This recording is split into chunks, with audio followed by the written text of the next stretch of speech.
Hola, buenos días. ¿Están ahí conectados? ¿Están todos sin cámara y sin Acá micrófono? estamos. Sí, estamos. Buen día. Yo no escucho, así que... A ver. Ah, perdón. ¿Nos escucha? ¿Ahí escucha? ¿Doctor? Ahí estoy escuchando. Bueno, Hola, buen día, doctor. Sí, ¿cómo les estamos va? conectados. ¿Todo bien? Bien. A ver. Sí, sí, todo bien.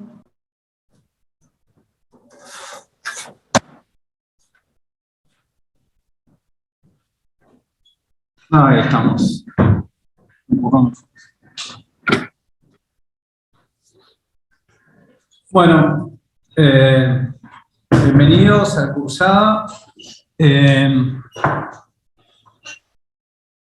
Primero, antes de empezar, quería, hacer unas preguntas. ¿Cómo se están organizando con el horario de las clases? Habitualmente, ¿cómo están haciendo? ¿Qué horario es el que están manejando? A ver si lo vamos a poder, este, podemos hacerlo como ustedes digan, otras no, pero ¿cuál es el horario habitual de las charlas? Sé que tienen práctico posterior, ¿es verdad? Sí, lo normalmente venía siendo a las 8 de la mañana, 8, ¿ok? porque eso nos da tiempo para la gente que tiene práctico de poder llegar al práctico. Ya cuando es tipo a las 9:30, hay gente que se tiene que preparar para salir al hospital. Está bien, perfecto. Y el práctico sería a las 11. Claro, normalmente empieza a las 11 más o menos. Dale, perfecto. Ok. Obviamente nosotros tenemos un servicio muy dinámico. Hay varios médicos, diferentes horarios también. Hay dos charlas que las va a dar el doctor Trimarchi, que se van a dar a las 15 horas. ¿Sí? Ahora les hago llegar el programa si no lo tienen. Eh, y después, por ejemplo, mañana el doctor Lampo va a dar también a las 9:30. Después todas las charlas posteriores se van a dar a las 8 de la mañana, ¿sí? 8, 8:30, pero más o menos a esa hora. Eh, para justamente respetar lo que ustedes me están diciendo y así pueden ir a práctico como corresponde, ¿sí? Eh, Bueno, la idea es que ante cualquier duda, obviamente a mí y a los docentes nos pregunten, que sea algo lo más dinámico posible, ya son grandes, y si hay alguna duda específica, me lo pueden mandar por el WhatsApp también, ¿sí? O algún tema que genere un poco más de controversia, etcétera. Y bueno, también cualquier duda después lo podemos recharlar los que puedan en los prácticos que vendrán. Eh, bueno, ¿alguna duda con esto? Yo tengo una duda, Sí. doctor. ¿Hay alguna posibilidad de que prontamente se retomen los teóricos en el hospital o va a seguir siendo esto por Zoom? No tengo ni idea, así te lo digo. A mí este sistema no me gusta nada. Me gusta verlos, me gusta que esté presencial, que estén mucho más en contacto con los pacientes. Yo no tengo, la verdad, no tengo por el momento ninguna información al respecto. Claro, nosotros pensamos lo mismo, entonces, nada, si a usted le interesa ver la posibilidad de cambiar esta situación, yo creo que si lo hablamos con el encargado. Bueno, en verdad esa di mi opinión al respecto. Pero estas son las disposiciones que pone el rector a nivel del rector. Así que por ahora este es el sistema que se está ofreciendo. Igual voy a hablar ahora con los que están a cargo de esto y evaluar, cambiar un poco con mayor presencialidad, pero esta cursada va a tener esta dinámica, seguro. Bueno, vamos a empezar, ¿sí? Doctor, yo tengo una pregunta. ¿Ya se sabe el método de evaluación parcial, no sé, algo así? ¿Cómo va a ser? No, igual eso lo vamos a charlar con el doctor Trimarchi y vamos a ver, generalmente es con algún preguntas o trabajo a desarrollar, pero eso se lo confirmo en el transcurso de esta semana. Ok, gracias. ¿Bien? Bueno, ¿me pueden decir qué es lo que están viendo ahora en la pantalla? ¿Ven acá Su presentación. la presentación? Sí, sí, se ve. Perfecto.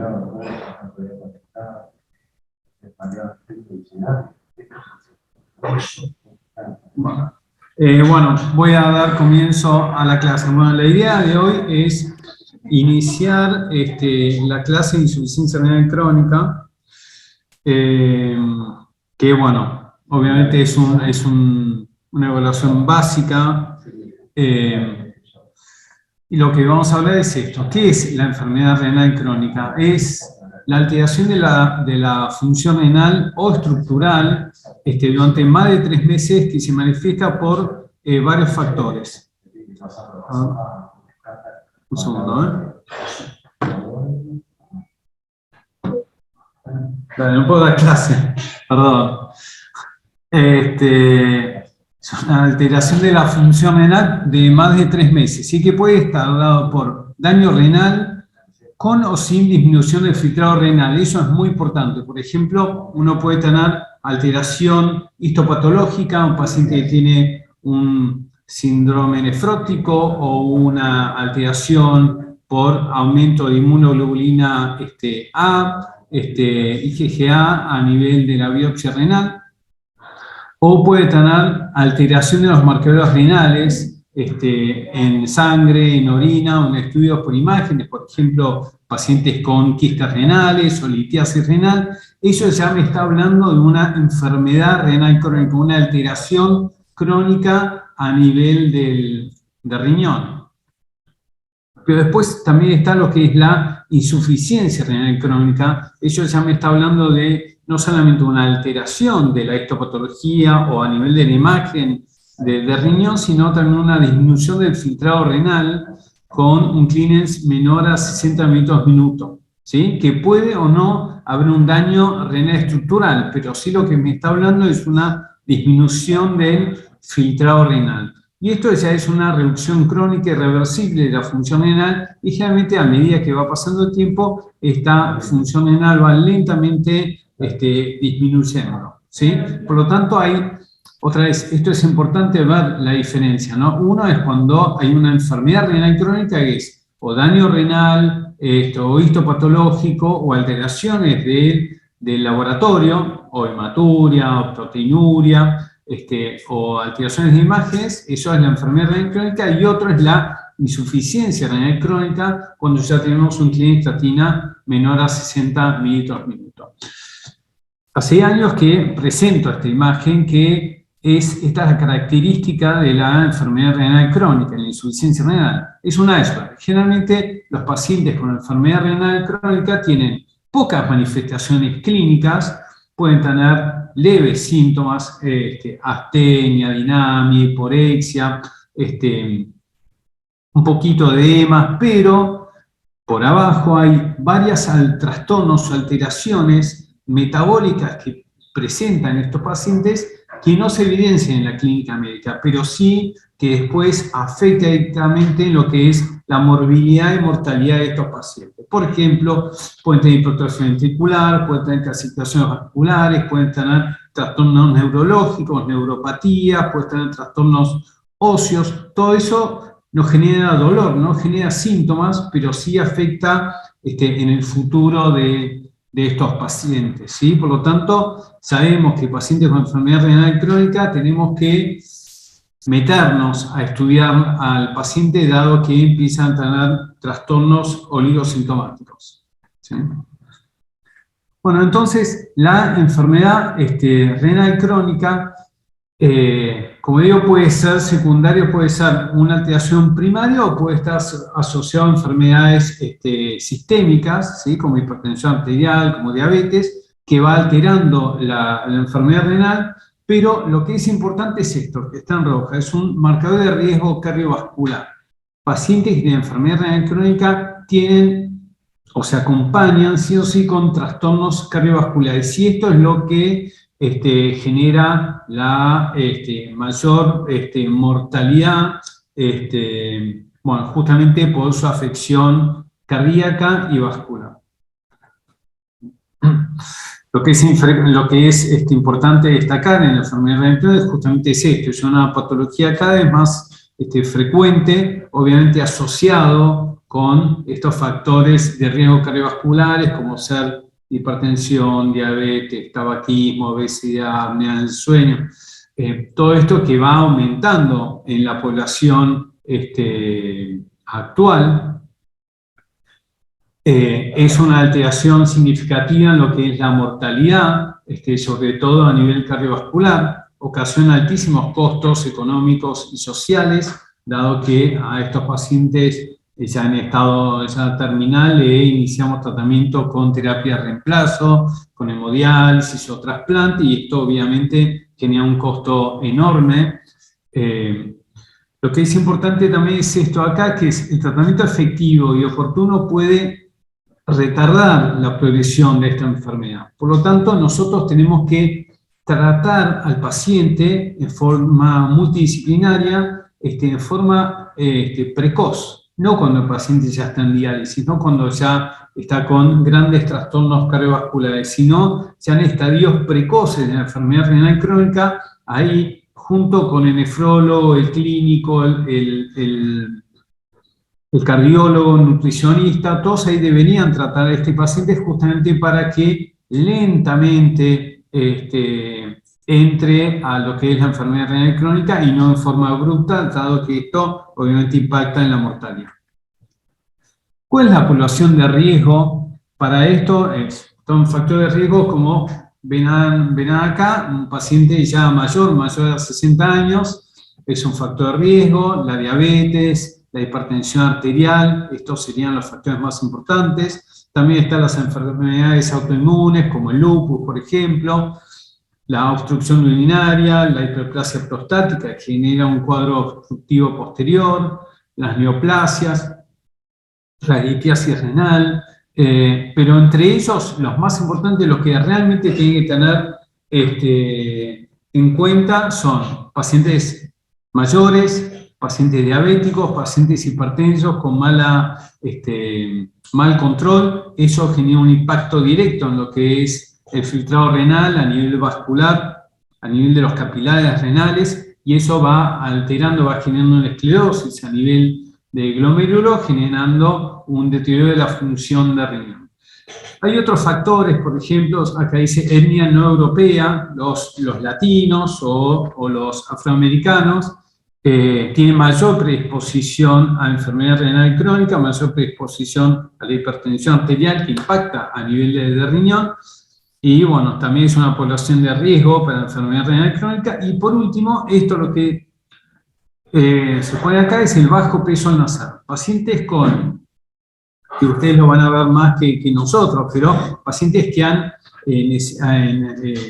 nacido prematuros, ¿sí? Con un peso menor a 1,5 kg o 1 kilo, ellos cuando crecen y empiezan a aumentar su masa muscular, generalmente en la adolescencia, ahí se ve que estos pacientes tienen un menor número de glomérulos, ¿no? Tiene algo que se llama una oligonefronia, que eso quiere decir que normalmente en cada riñón tenemos 1.200.000 glomérulos, y en estos pacientes que han nacido prematuros, pero muy prematuros, muchas veces, no siempre, pero muchas veces se asocia con un menor número de glomérulos, ¿sí? 600.000, 800.000. El punto es que cuando crece de tamaño, aumenta su masa muscular, estos glomérulos tienen que hiperfiltrar, tienen que hacer el funcionamiento de 1.200.000. Por lo tanto, esa hiperfiltración empieza a generar daño también a nivel endotelial y puede predisponer a una enfermedad renal crónica, obviamente a largo tiempo. Después están los factores de riesgo modificables, que son los que realmente tenemos que darle cabida y tratarlos. Por ejemplo, la hipertensión arterial, la diabetes, la obesidad, el consumo de tabaco y el abuso de ciertos medicamentos, principalmente los analgésicos, que generan una lesión directa a nivel de riñón, que en otro momento lo vamos a charlar. Es acá donde nuestro trabajo como médicos es justamente tratar de mejorar estos factores modificables, ¿sí? ¿Cuáles son los motivos de consultas para hipertensión, para enfermedad renal crónica? Bueno, son varios, ¿no? Principalmente el decaimiento general o la astenia, que eso lo ve el clínico, después nos hace la consulta, y después también en alteraciones de laboratorio, donde uno puede ver que si el paciente tiene hematuria o tiene proteinuria en una orina completa, se puede evaluar si hay disminución del filtrado renal con una creatinina, o si uno le va hasta evaluar el clínico de creatinina. También nosotros como nefrólogos vemos a pacientes hipertensos con este tipo de trastornos, o puede haber síntomas generales inespecíficos, como dije antes, la astenia, muy inespecífico, el paciente se siente cansado y no mucho más que eso, y puede ser uno de los signos característicos de un síndrome urémico, ¿sí? Un paciente que la función renal se va alterando lentamente y el paciente lo único que tiene es cansado, como un peso encima. Después puede tener otras alteraciones como edemas, principalmente en miembros inferiores, puede también tener edemas orbiculares, también a nivel sacro, puede tener cambios en el ritmo diurético, nocturia, puede tener anemia y bueno, y el síndrome urémico característico que lo vamos a observar. ¿Qué es el síndrome urémico? Síndrome urémico no es el síndrome urémico hemolítico, eso es otro síndrome, ¿sí? Síndrome urémico hemolítico es una alteración vascular, es una microangiopatía trombótica que puede ser típico o atípico, eso lo vamos a ver en el transcurso de la cruzada, es una alteración microvascular. Esto no, el síndrome urémico es el síndrome o la alteración asociada al aumento de urea y asociada a lo que es la insuficiencia renal crónica avanzada, o sea, cuando el clínico de creatinina es bajo y el riñón no es capaz de eliminar las toxinas que el cuerpo forma, esto genera este aumento progresivo de las toxinas, ¿sí? No solamente de la urea, sino de otro tipo de toxinas, como el fósforo, como el potasio, como otros elementos de peso molecular medio. Todos esos trastornos, todas esas toxinas generan un trastorno crónico y se caracteriza por esto, por este síndrome urémico.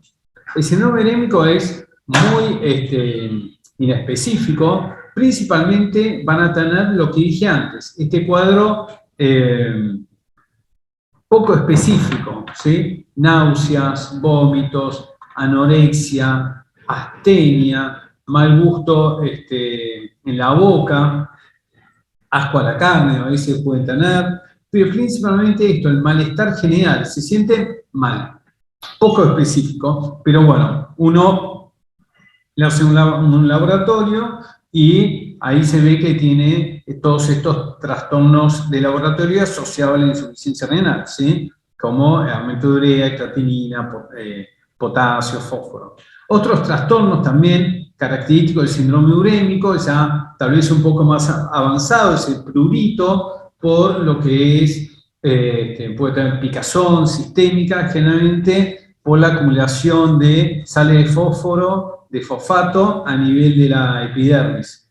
También puede haber ya cuadros más evolucionados con una pericarditis urémica, una encefalopatía urémica, neuropatías motoras, sensitivas, donde ya, bueno, eso es ya mucho más característico y bien, ya en un cuadro más evolutivo y bien característico de lo que es el síndrome urémico, ¿sí? Por lo tanto, ¿qué es el síndrome urémico? En síntesis es justamente todos los trastornos, que pueden ser múltiples, asociados a una enfermedad renal crónica avanzada, ¿sí? Ya con un clínico de creatinina, generalmente un filtrado renal menor a 15 o 10 mililitros minuto por día.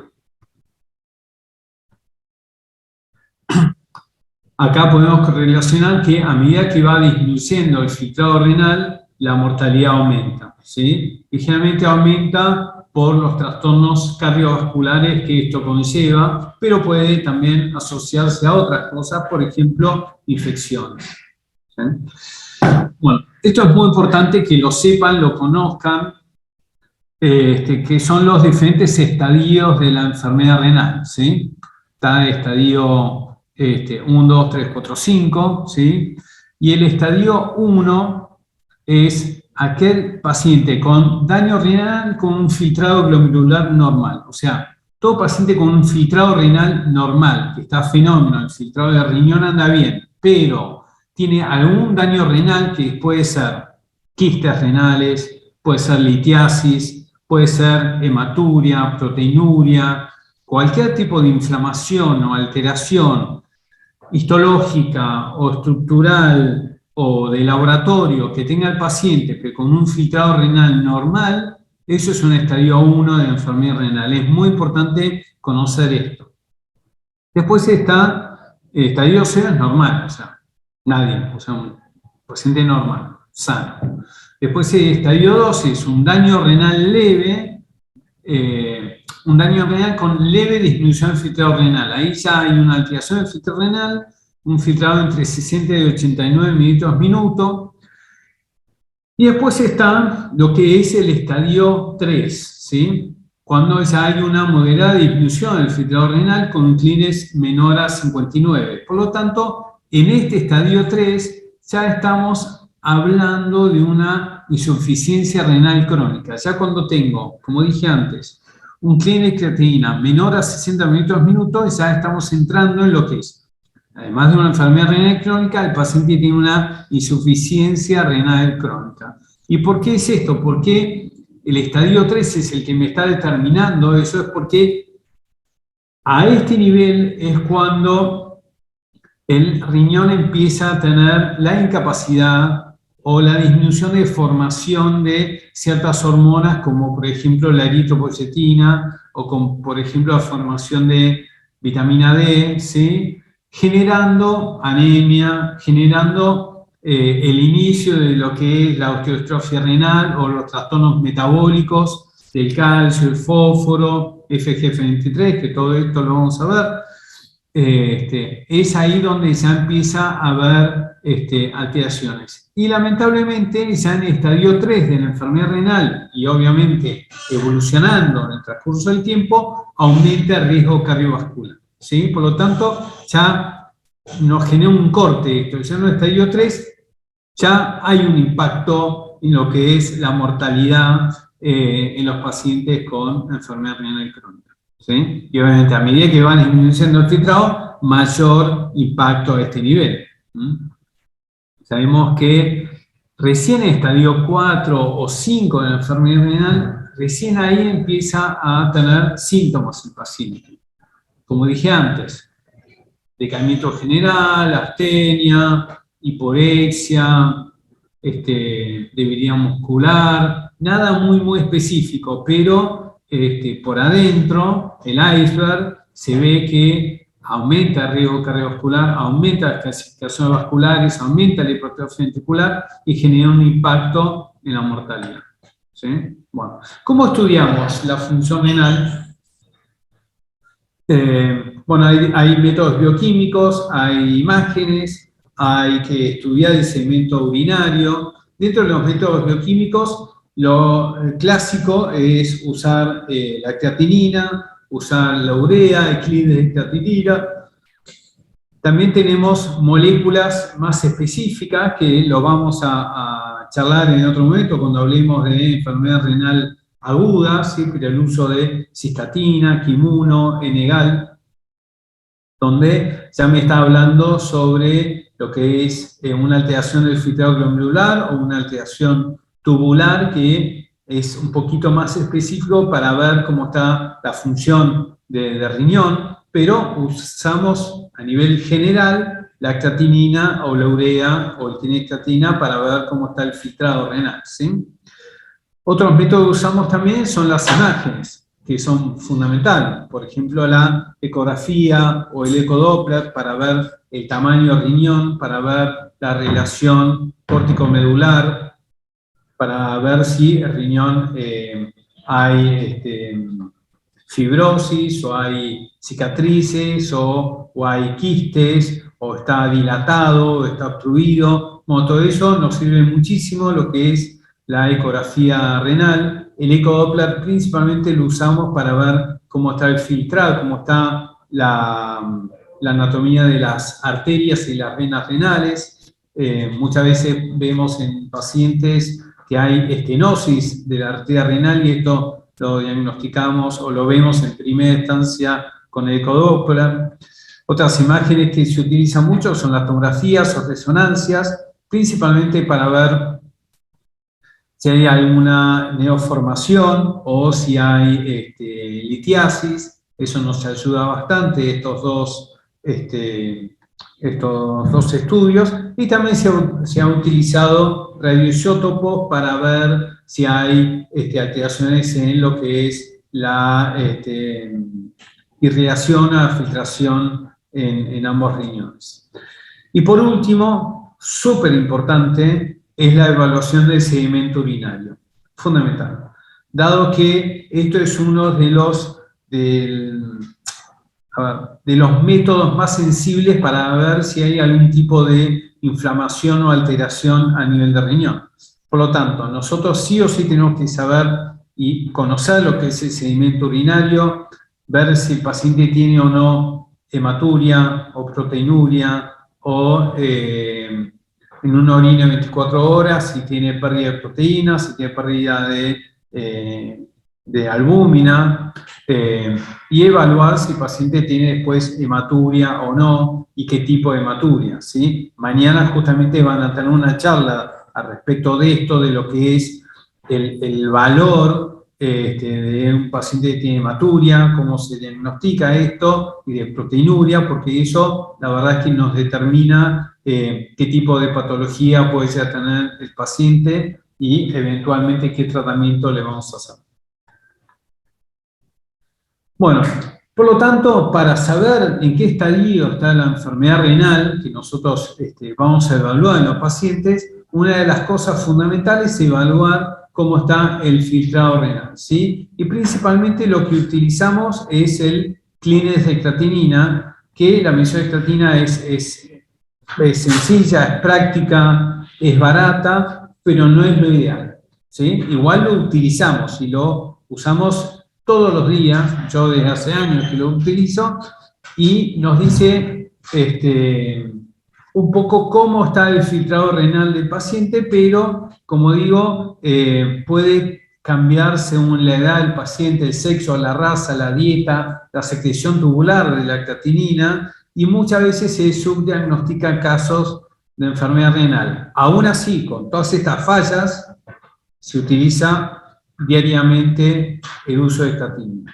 Normalmente, la secreción tubular de creatinina contribuye con el 20% de la creatinina excretada en la orina, ¿sí? Normalmente el 80% es filtrada a nivel de glomérulo y se secreta un 20% a nivel del túbulo contaminado proximal, ¿sí? Por lo tanto, ya la creatinina que se elimina nos determina aproximadamente el 80% de lo que es el filtrado renal, pero aún así lo utilizamos. Pero el punto es esto: a medida que va disminuyendo el filtrado renal, a medida que los pacientes van con una enfermedad renal crónica, el filtrado renal baja, ¿sí? Y la secreción tubular aumenta hasta un 50%. Por lo tanto, la concentración de creatinina en sangre no es adecuada, dado que no me está diciendo solamente que cómo está el filtrado renal, sino también tengo creatinina que se ha eliminado, pero por secreción tubular. Por lo tanto, no es un cuadro fidedigno del filtrado renal. Aún así, como dije, lo usamos, pero ya podemos subdiagnosticar cuadros de deterioro de la función renal. Bueno, ¿cuál es el valor normal de creatinina? Y bueno, varía según hombres y mujeres, según la masa muscular. La creatinina sérica varía entre 0,5 miligramos decilitros a 1,2 o 1,4, ¿sí?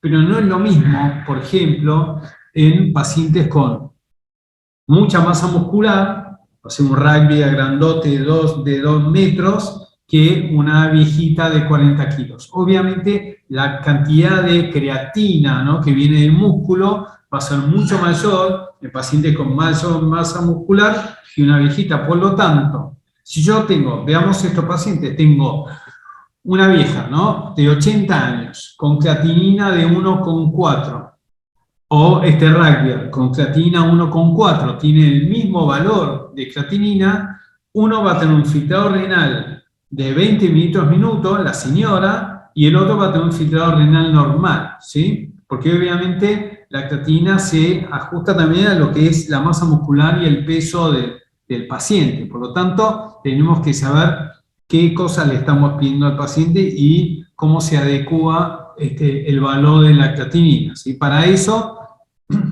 no solamente le pedimos un clean de creatinina en una orina de 24 horas, que mañana lo van a ver eso, sino también lo podemos ajustar según el peso y la edad del paciente, y eso nos va a dar un clearance de creatinina más o menos ajustado, ¿sí? Un punto que quiero aclarar es, por ejemplo, si yo tengo un paciente con una creatinina normal de 1, ¿sí?, 0,8, 1, y tengo un daño, por ejemplo, tengo un cuadro de diabetes, hipertensión, una glomerulopatía, y esta enfermedad empieza a progresar, tengo un filtrado normal de 120, 100 mililitros minuto, y esto va avanzando, empiezo a tener hiperfiltración, empiezo a tener lesiones en el glomérulo, y el filtrado va bajando, aún así la creatinina se va a mantener bastante estable. 1, 0,8. A medida que va evolucionando la enfermedad, empiezo a tener esclerosis glomerular, empiezo a tener trastornos tubulares a nivel de riñón, y el clearance de creatinina baja a 70, 60 mililitros minutos, aún así la creatinina se mantiene bastante estable. Pasa de 1 a 1,1, 1,2, ni se mosquea, y generalmente eso pasa desapercibido en la mayoría de los médicos, esos pequeños cambios. Aún así, con esos pequeños cambios ya tengo una alteración bastante significativa de la función renal. Recién cuando yo tengo una alteración mayor al 50% de lo que es el tejido renal, mayor del 50%, recién ahí voy a empezar a ver un aumento, no significativo, pero un aumento del clearance de creatinina, ¿sí? Por lo tanto, voy a perder más del 50% de la masa renal para que recién ahí me aumente la creatinina. Esto ya me está hablando de lo pobre, que es como medición, lo que es la creatinina sola, ¿sí? Sí, medir la función renal solamente por la medición de la creatinina. Para eso, para evaluar cómo está el paciente, necesito determinar esto, el clearance de creatinina, ¿sí? Y sabemos que a medida que va después disminuyendo la masa renal, ahí sí la creatinina empieza a aumentar, ya casi en forma exponencial, ¿sí? Pasa de 2 a 3, de 3 a 4, y bueno, ya en valores de 8 a 9, ya con un de creatinina bien bajo, ¿sí? Menor a 10 mililitros minuto. Pero lo que les quiero comentar es esto: es mucho más difícil pasar de 1 a 2 de creatinina que de 2 a 5. ¿Se entiende? Tiene que pasar mucho tiempo, muchos trastornos para que recién se altere el valor neto de la creatinina, y después, bueno, después sí ya evoluciona ya mucho más rápido. ¿Cómo podemos calcular el filtrado renal basado en los valores de creatinina sérica? Bueno, o le hacemos una orina 24 horas con una evaluación de clínica creatinina, o podemos utilizar esta fórmula, ¿sí?, donde principalmente usamos el CKD-EPI o el MDRD. Esto lo pueden encontrar en cualquier app, ahí a nivel con el celular, y uno está midiendo cómo es el clearance, cómo es la creatinina sérica, y si conociendo la edad del paciente y el sexo o el peso, según la fórmula, ahí podemos tener podemos conocer cuánto tiene aproximadamente de clearance creatinina este paciente, ¿sí? Por ejemplo, veamos con esta fórmula y haciendo el ejemplo del rugby, ¿sí?, o la vieja. No es lo mismo si es mujer o no, y si, según la edad, ¿sí?, 80 años versus 40 años, obviamente eso va a cambiar totalmente lo que es el valor del clearance de creatinina. ¿Sí? Bueno, por lo tanto, ¿cuál es el screening básico para evaluar el riesgo en los pacientes con enfermedad renal crónica? Es evaluar la creatinina, la estimación del filtrado renal por un clearance de creatinina o por las fórmulas que recién les expliqué, el control de la hipertensión arterial, el control de la glucemia, que son los factores más importantes que dañan el filtrado renal. Sin duda, el análisis de la orina, el seguimiento de orina es básico para evaluar cómo está el paciente, ¿sí? Aquellos que tienen hematuria o tienen proteinuria me están hablando directamente que pueden tener algún tipo de inflamación a nivel del glomérulo o de los túbulos, evaluar la proteinuria de 24 horas, que mañana van a tener la charla específica, y sin duda hacer una ecografía para ver cómo está el tamaño renal o si hay algún tipo de trastorno. Con respecto al tamaño renal, por ejemplo, pacientes que tienen una insuficiencia renal crónica generalmente tienen un riñón disminuido de tamaño, ¿sí? El tamaño normal de un riñón es aproximadamente de 11 a 12 centímetros de diámetro, y a medida que va disminuyendo el filtrado renal, se genera estos cuadros de esclerosis y va disminuyendo el tamaño del riñón, y generalmente puede estar de 9 centímetros, 8, 7, inclusive 6 centímetros, y un cuadro ya de mayor atrofia.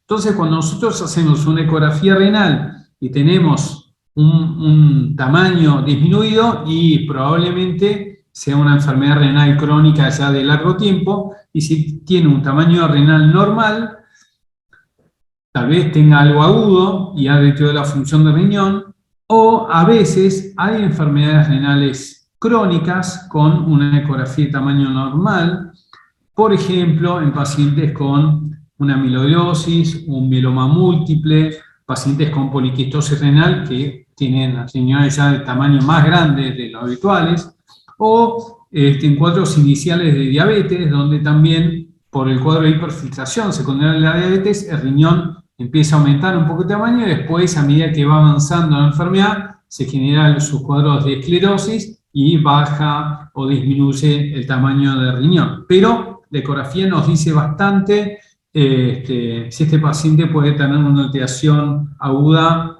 o crónica, ¿sí?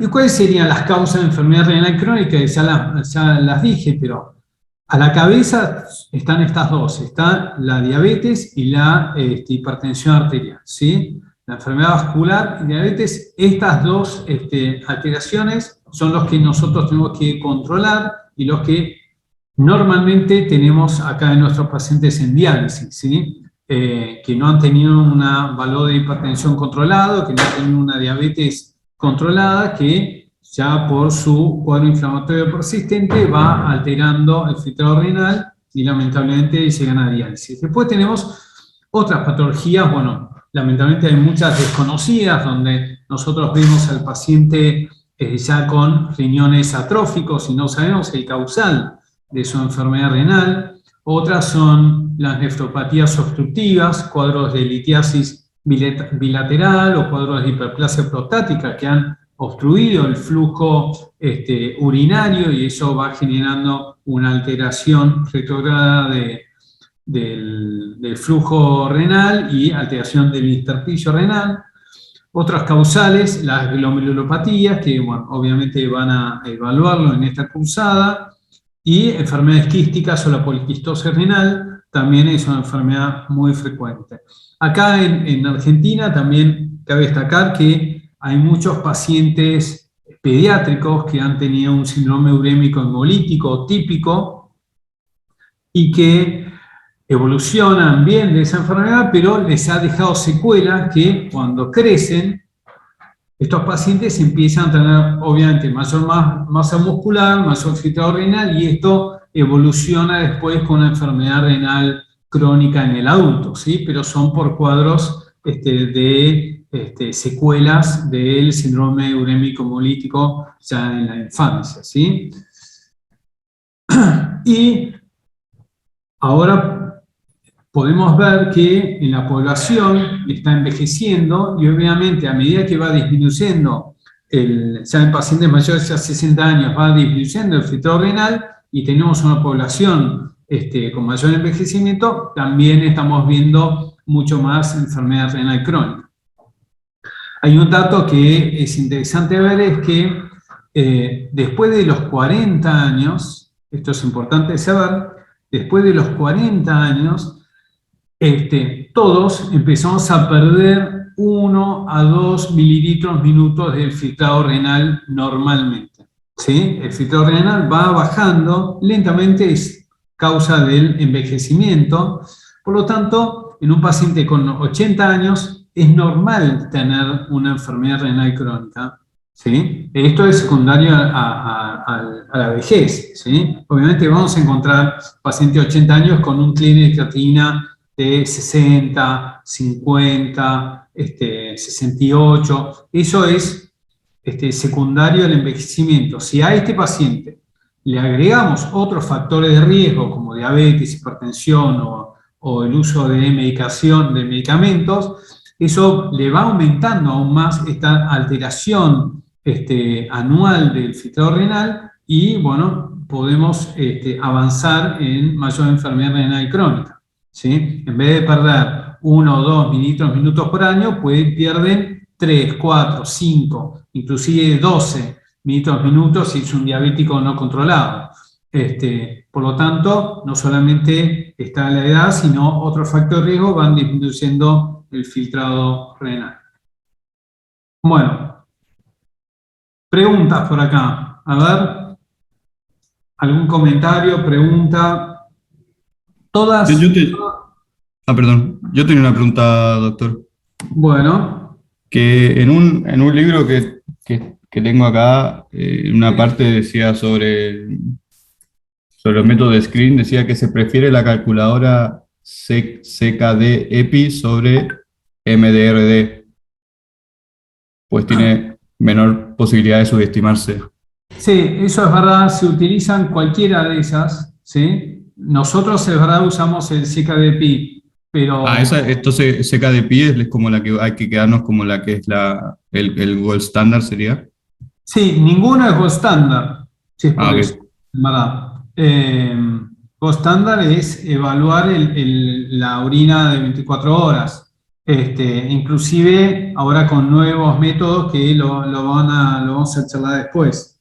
Pero cualquiera de las dos se pueden utilizar. Perfecto, gracias, doctor. ¿Ok? Bueno, ¿alguna otra pregunta? Bueno, seguimos.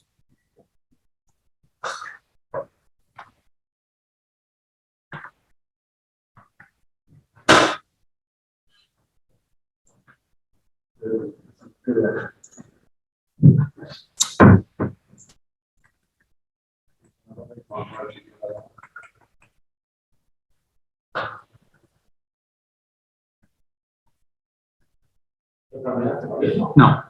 Bueno, entonces, a medida que vamos disminuyendo el filtrado renal, se empiezan a evidenciar diferentes trastornos que están relacionados a la función del riñón, ¿sí? Vamos a tener trastornos de manejo de la presión arterial, trastornos a nivel vascular, vamos a tener del sistema renina angiotensina aldosterona, trastornos de la eritropoyesis, la anemia, alteraciones del remodelado óseo, alteraciones de remoción de solutos y aumento de toxinas que no pueden ser eliminados por el riñón, alteraciones de balance de minerales, sodio, potasio, que esto puede afectar directamente en la mortalidad del paciente. Uno de los trastornos frecuentes y muy asociados a la enfermedad renal crónica es la hipertensión arterial. Y algo que todos los médicos deberían controlar y tratar. Y lo podemos ver que tiene una altísima prevalencia y se ve en el 50 al 75% de los pacientes con enfermedad renal crónica en estadio 3 a 5, o sea, ya con cuadro de insuficiencia renal crónica, ¿sí? Puede ser causa o consecuencia de la enfermedad renal crónica y es fundamental su control para reducir la progresión de la enfermedad renal. Esto genera un impacto directo en lo que es la morfología a nivel del corazón, ¿sí? Podemos encontrar que tiene una cardiomiopatía con una hipertrofia ventricular excéntrica o concéntrica, alteración de la remodelación ventricular, ¿sí? Esto obviamente al aumentar la masa ventricular, esto posteriormente genera también alteraciones isquémicas, que nosotros vamos a ver trastornos a nivel de los vasos con enfermedad coronaria de grandes o pequeños vasos y también asociado a lo que es el metabolismo mineral, se asocia también las calcificaciones vasculares y esta calcificación genera una arteria completamente rígida que obviamente genera alteración en lo que es la fracción de disección posterior. La hipertrofia ventricular izquierda tiene una altísima prevalencia en pacientes con insuficiencia renal crónica, que va a ser de un 40%, que va aumentando a medida que va disminuyendo el filtrado renal, ¿sí? ¿Cuáles son los factores que generan esto? Es la hipertensión arterial en primera instancia, pero también la anemia es un factor fundamental que está íntimamente relacionado a lo que es la hipertrofia ventricular, los cuadros de hiperglucemia, su mal control de diabetes también, y lo que es importante es que la hipertrofia ventricular es un factor independiente de mortalidad en pacientes en diálisis. Y podemos ver esto, y esto es fundamental, podemos ver que pacientes con un creatinina menor al 25%, casi el 50% ya tiene hipertrofia ventricular, y cuando entramos en diálisis, pacientes incidentes en diálisis, los que recién entran a diálisis tienen un 70% de hipertrofia ventricular, 70%, y los que son prevalentes, los que ya están en diálisis ya mayor a 3 meses, tienen un 80% de hipertrofia. Por lo tanto, ya es un marcador de mortalidad cardiovascular ya al inicio de la diálisis. Y como dije antes, los factores de riesgo son la edad, la hipertrofia, la hipertensión arterial, la anemia, trastornos del fósforo o trastornos del metabolismo mineral y obviamente el filtrado renal disminuido, ¿sí? Entonces hablamos de la hipertrofia o de los trastornos vasculares asociados a la enfermedad renal. Hay otra alteración, es la anemia en la enfermedad renal que está obviamente relacionado a pacientes con insuficiencia renal crónica, con una creatinina menor a 60 minutos, se diagnostica por una hemoglobina menor a 13 gramos de decilitros en el hombre y menos de 2 en la mujer, y se asocia a peor pronóstico en la enfermedad renal crónica con mayor internación, mayor mortalidad, mayor eventos cardiovasculares, y las causas de estos son múltiples. Número 1, el déficit de eritropoyetina, ¿sí? Ya por alteración a nivel del tejido renal, a nivel de la fibrosis intersticial, que va a tener estos pacientes? Vamos a tener una disminución de la formación de eritropoyetina, pero también tenemos otros factores asociados como ser la menor absorción de elementos como el hierro o vitamina B12 o folatos a nivel intestinal. O sea, sabemos que la enfermedad renal crónica es una enfermedad sistémica, ¿sí? Y esto tampoco no colabora con la producción de glóbulos rojos. También tenemos pérdidas gastrointestinales de hierro, por los cuadros inflamatorios a nivel gastrointestinal, gastritis crónica, que se asocia frecuentemente acá. Tenemos inhibidores urémicos que me inhiben la formación de glóbulos rojos a nivel de la médula ósea, por ejemplo, el aumento de PTH, otros tóxicos también me generan esto, o cuadros de inflamaciones crónicas asociadas a la enfermedad renal, ¿sí? La anemia es un factor de riesgo independiente para la hipertrofia ventricular que impacta también con la mortalidad global. Y la prevalencia de anemia en enfermedad renal crónica es altísima, ¿sí? Un 80-87% en pacientes con creatinina menor a 25 mililitros por minuto. Y nosotros como tratamiento, que lo veremos en otro momento, le damos eritropoyetina, ¿sí? Pero también tenemos que suplementarlo con buena cantidad de hierro, que tengan un buen ácido fólico, vitamina B también, para justamente mejorar la eritropoyesis. ¿Qué otros trastornos se asocian a la enfermedad renal crónica ya más terminal? Es la osteodistrofia renal, ¿sí? ¿Qué es la osteodistrofia renal? Es el conjunto de lesiones óseas que aparecen asociadas a la insuficiencia renal crónica.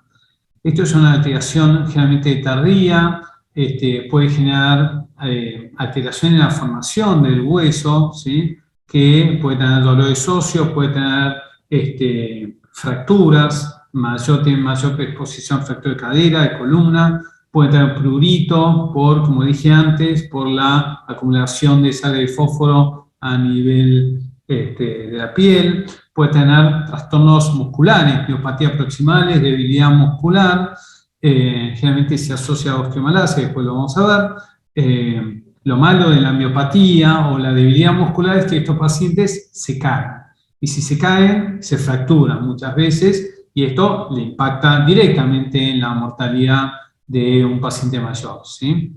En los chicos pediátricos con enfermedad renal, generan detención del crecimiento en los chicos, es algo frecuente ver, y la verdad es que lamentablemente es muy feo, pobre, son estos chicos pediátricos con enfermedad renal crónica que generalmente cuando crecen, generalmente tienen una baja talla, con una altura de 1,30 m, con atrofia muscular y osteomalacia, generalmente.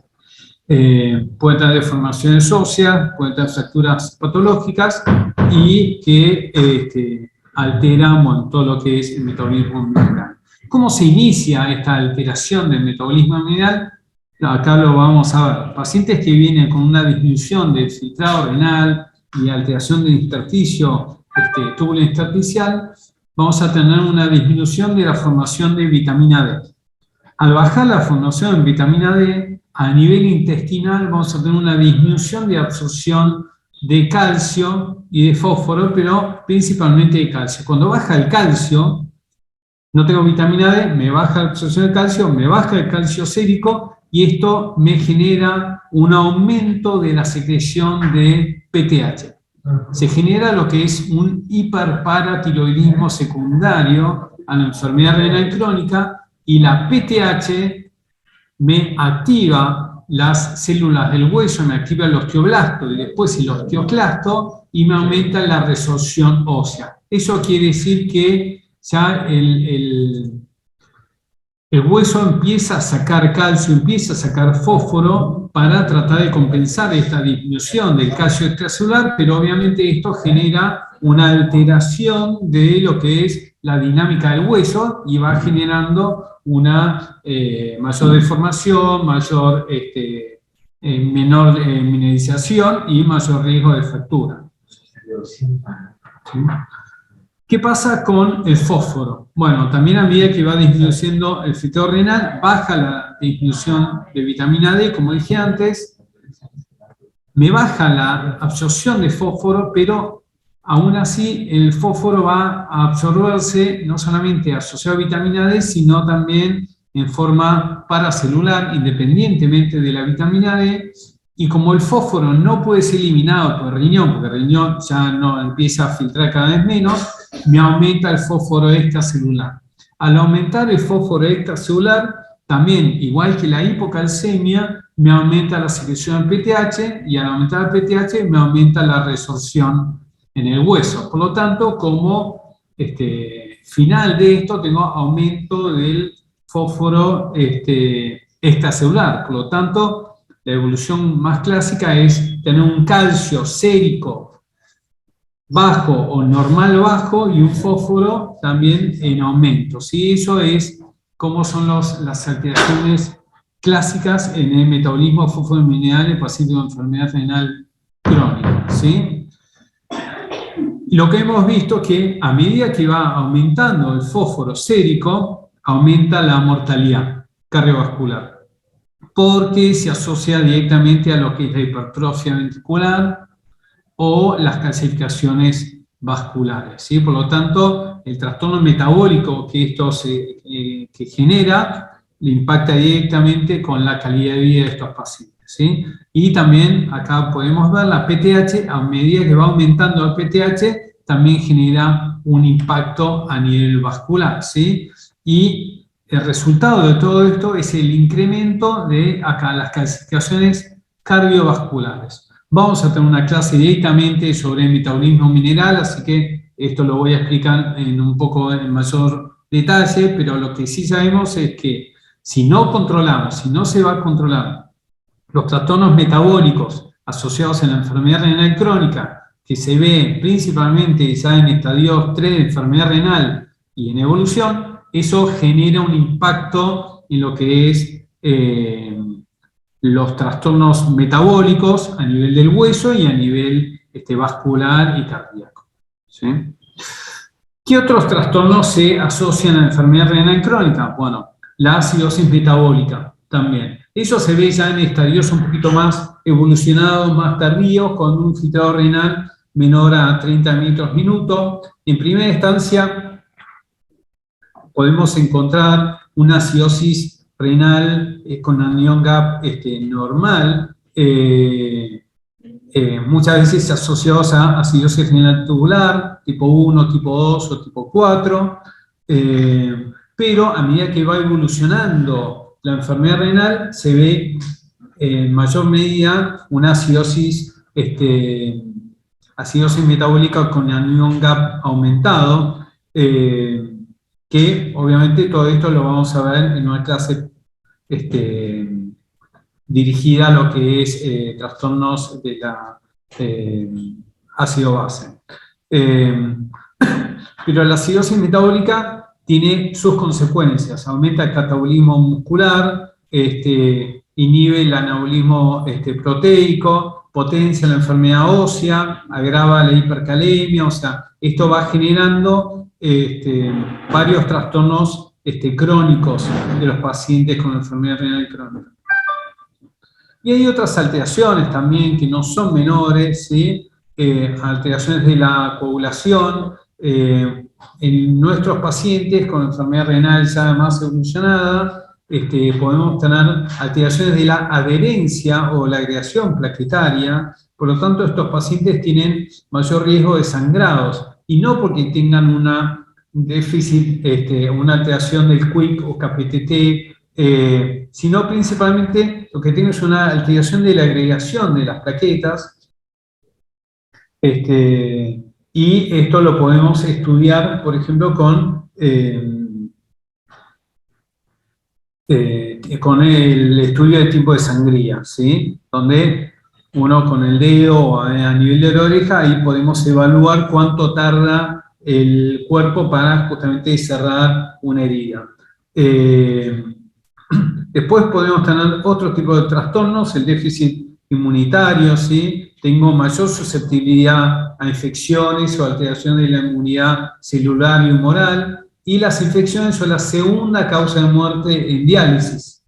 No es menor. La primera, ya la dije, que son los trastornos cardiovasculares, y la segunda son las infecciones, ¿sí? Dado que no solamente es un paciente que está crónicamente inflamado, ¿sí?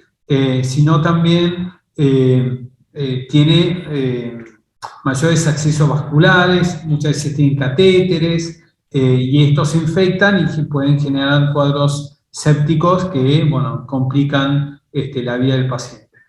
Otros trastornos también son alteraciones hormonales. Puedo tener intolerancia a la glucosa, puedo tener el hiperparativismo secundario que mencioné previamente, puedo tener trastornos de las hormonas sexuales, aumento de prolactina, aumento de LH, FSH, disminución de la testosterona y disminución de progesterona en mujeres.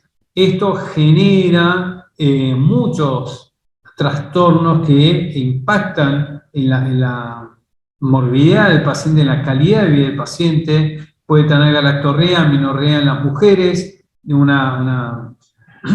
trastornos para quedar embarazadas, impotencia y ginecomastia en los hombres. Esto impacta en la calidad de vida. Otros trastornos, ya un poquito más tardíos, es más en cuadros con síndrome urémico. Los pacientes pueden tener encefalopatía, pueden tener letargo, puede evolucionar inclusive al coma, o puede tener trastornos menores, pero complicados, como alteraciones del sueño, cefaleas crónicas, puede tener apneas del sueño, puede tener mioclonías, calambres, o sea, diferentes tipos de trastornos, justamente por la acumulación de toxinas asociadas a la enfermedad renal crónica. Pueden tener alteraciones periféricas, la polineuropatía urémica, muchas veces se expresa como algo que se llama síndrome de piernas inquietas o disestesias en las plantas del pie, y los pacientes no se pueden dejar de mover, empiezan a tener cosquilleos o molestias o dolor en ambos miembros inferiores, generalmente es bilateral, simétrica, y puede ser sensitiva en primera instancia y después, en una evolución, puede ser hasta motora. También puede haber alteraciones dermatológicas, piel pálida, piel amarilla, el prurito que dije antes, puede haber calcificaciones distróficas, calcifilaxia también, que eso ya me está hablando de un cuadro ya mucho más evolutivo de alteraciones vasculares o calcificaciones vasculares con una alta mortalidad. Puedo tener aumento de triglicéridos, disminución del HDL, y también puede haber otro tipo de alteraciones ya más generales como depresión, ansiedad y gastropatía, como dije, que puede impactar en la absorción de medicamentos o absorción de alimentos, y bueno, en un estado ya mucho más terminal, la pericarditis urémica. ¿Cuáles son los tratamientos que vamos a tener para tratar estos pacientes ya en un estadio ya terminal? Que, bueno, vamos a hablar de cada una de estas cosas en toda la cursada, ¿sí? Pero a los pacientes les podemos ofrecer como tratamiento de reemplazo renal hemodiálisis crónica, que tiene diferentes tipos de esquema de tratamiento.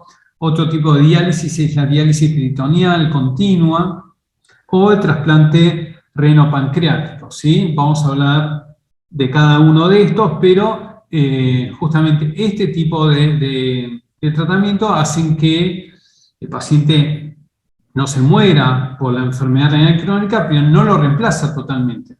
O sea, obviamente un riñón que funciona todos los días, 24 horas, es mucho mejor que cualquiera de estas terapias, inclusive trasplante renal. Cuando nosotros les ponemos un trasplante a un paciente con una enfermedad renal crónica, este trasplante no funciona como funciona un riñón normal. Es un cuadro más inflamatorio, requiere mucha medicación, pero obviamente el trasplante renal de todos estos tratamientos sería el tratamiento a elegir, pero tiene sus bemoles, que bueno, lo vamos a ver también en la cursada. ¿cuáles son cuál es el manejo general que vamos a tomar en cuenta en pacientes con enfermedad renal crónica que entra en diálisis? Bueno, sin duda tenemos que hacer tratamientos preventivos, una buena inmunización, un buen control multidisciplinario, principalmente con el nutricionista, un control odontológico, control cardiológico, que obviamente tratamos que el paciente deje de fumar, deje de tomar alcohol, un buen control del peso, de la obesidad, hay que hacer screening oncológico, y bueno, y los controles frecuentes con su médico general y con él, obviamente, con el nefrólogo, ¿sí? Bueno, acá están todas las vacunas que hay que dar al paciente, pero principalmente lo que quiero dejar en claro es que el paciente hay que controlarlo en forma general, ¿sí? El paciente con enfermedad renal crónica es una alteración de riñón, pero que afecta a nivel sistémico, por lo tanto tiene alteraciones neurológicas, vasculares, óseas, dermatológicas, endocrinológicas, todo. Y todo eso tiene que ser coordinado y evaluado por el nefrólogo, pero también con toda una evaluación multidisciplinaria, ¿sí? Bueno, terminamos con esto. Bueno, ¿qué preguntas tienen?